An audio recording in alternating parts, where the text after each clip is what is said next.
Au Congo, là aussi, on se prépare à voter. Le camp du président sortant, Joseph Kabila, se met doucement en marche dans la pré-campagne électorale. Et parmi les partis qu'il soutiennent, il y a celui créé par le ministre porte-parole du gouvernement, Lambert Mende, à savoir la Convention des Congolais unis qui tient son congrès depuis hier à Kinshasa. Pour le reste, il apparaît de plus en plus clairement que la cible principale du camp Kabila sera le vétéran de l'opposition, Étienne Tshisekedi, qui rassemble les foules depuis son retour au pays. Bruno Minas, vous êtes le correspondant de RFI à Kinshasa. Nous le disions, Lambert Mende apporte son soutien à Joseph Kabila et galvanise les foules.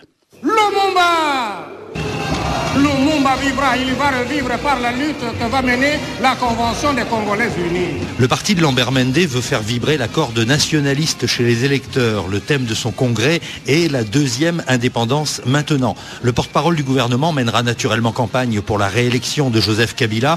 Pourtant, dans son discours, il déplore la pauvreté, l'insécurité, la corruption, le choléra.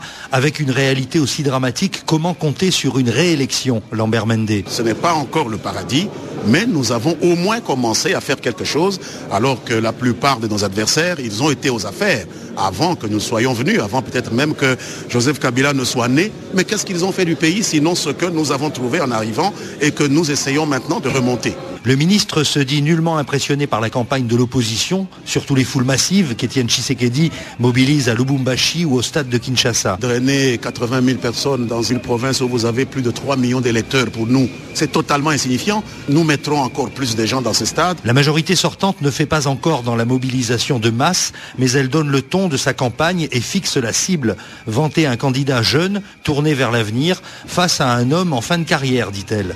Bruno Minas, Kinshasa, RFI. Les négociations, dit-on, autour de la Libye, négociations un peu particulières. L'envoyé